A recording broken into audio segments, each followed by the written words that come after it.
မင်္ဂလာပါဒီနေ့ကျမတို့အတွင်းကြကြဆွေးနွေးကြမယ့်အကြောင်းအရာကတော့လေမြင်းနှင်းစီပါသာပြန်ထားတဲ့စောက်တအုပ်ထဲကပါအန်ဝဲတိုက်ဆိုင်မှုဖြစ်ရမှန်ဇလန်းတုံများပေါ့အဲ့ဒီထဲကဆောင်းလျှော့သူဆိုတဲ့ဇလန်းလေးပါကျန်နာမှုတေးသီးလေးတစ်ခုကမျိုးဆက်တစ်ခုလုံးရဲ့ကံကြမ္မာကိုပြောင်းလဲပေးနိုင်တယ်ဆိုတာမျိုးဖြစ်နိုင်ပါမလာ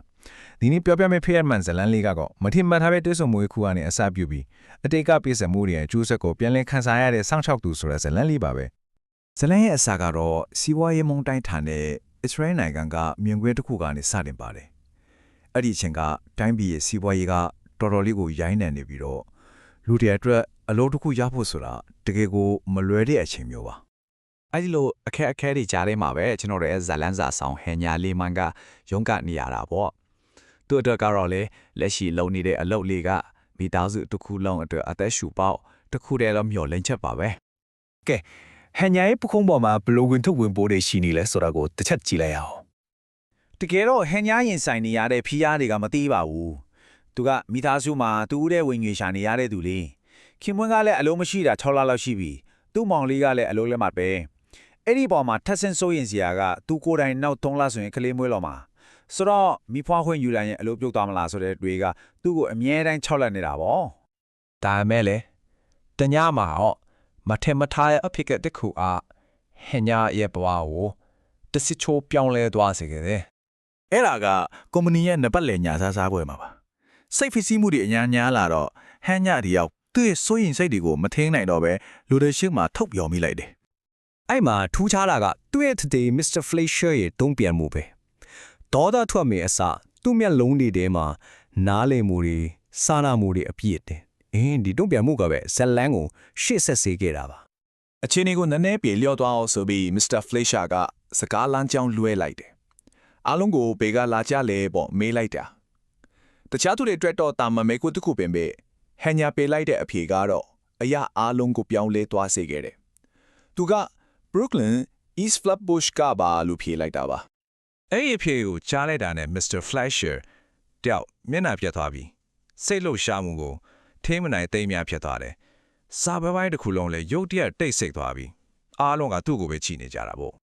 ့ပြီးတော့သူကဟန်နီယန်ကိုအလောတကြီးနဲ့မေးခွန်းတွေစတိုက်မေးတော့တာပဲပထမဆုံးမေးတာက East Flatbush ရဲ့ဘယ်အပိုင်းမှာနေခဲ့တာလ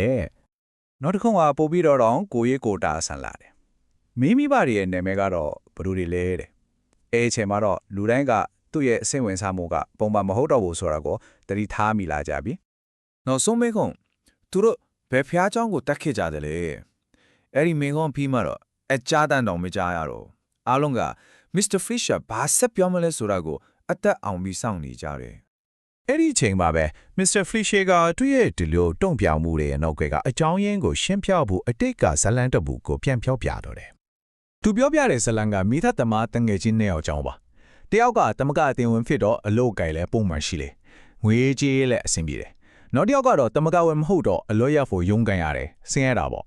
ဒါပေမဲ့အဲ့လိုခြေနေတွေမတူပေပေသူတို့နှစ်ယောက်ကတော့တကယ်ကိုခင်မင်ကြတဲ့တငယ်ချင်းကောင်းတွေပါဒါပေမဲ့ကန်းကြမားကရှက်ဆက်တယ်ပဲဆိုရမလာ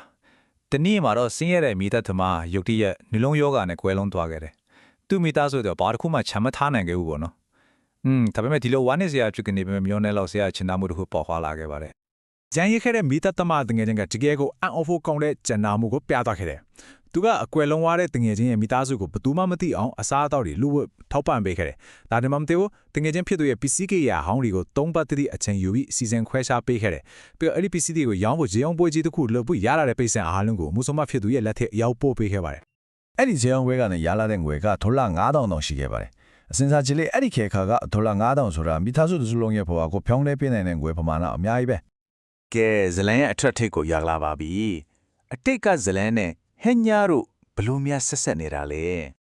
Mr. Fleischer ကဇလန်ကိုပြုတ်လို့အပြီးမှာတော့မင်ဒတ်နေတဲ့ဟန်ညာကိုစိုက်ကြည့်လိုက်တယ်အဲ့ဒီအခိုက်အတန့်မှာတော့အားလုံးကအသက်ရှူတန်တာမကြားရလောက်အောင်တိတ်ဆိတ်နေကြပြီပြီးတော့သူကလီးနေတဲ့အတန်နဲ့ပြောလိုက်တယ်အဲ့ဒီတင့်ကိုဂျင်းနာတဲ့မိသားသမားအဲ့ဒါမင်းရဘူးပဲပြီးတော့သူကဆက်ပြောတယ်ကွယ်လွန်သွားခဲ့တဲ့မိသားသမားကကျွန်တော်အဖေပါကျွန်တော်တို့မိသားစုကိုကေတင်ခဲ့တာအဲ့ဒါမင်းရဲ့အဘိုးပဲဟုတ်ပါတယ်အတိတ်တဲ့ပစ္စုပန်ဟာဒီနေရာမှာပဲတထက်တဲ့ကြာသွားခဲ့ပါပြီ အဘိုးဖြစ်သူစိုက်ခတဲ့ချင်နာမှုမျိုးစေ့လေးကမျိုးဆက်တစ်ခုကိုကြော်ပြီးမြေဖြစ်သူအပေါ်မှာဘလို့များအချိုးပြန်ပေးမလဲစက်ကြည့်လိုက်ကြရအောင် Mr. Fleischer ကသူ့မိသားစုအပေါ်တင်ရှိခဲ့တဲ့အကျွေးကိုအခုလိုပဲပြောင်းဆက်ခဲ့ပါတယ်။ဟင်းညာရဲ့အလုပ်ကိုလုံးဝစိတ်မပူဖို့အာမခံခဲ့တယ်။သူခင်ဘုံကတော့ရောသူ့မောင်ကတော့ရောအလုပ်ကြီးစီစဉ်ပေးခဲ့ပါတယ်။တစ်ချက်ခုတ်သုံးချက်ပြတ်မိသားစုတစ်ခုလုံးရဲ့အခက်အခဲကိုဖြေရှင်းပေးလိုက်တာပါပဲ။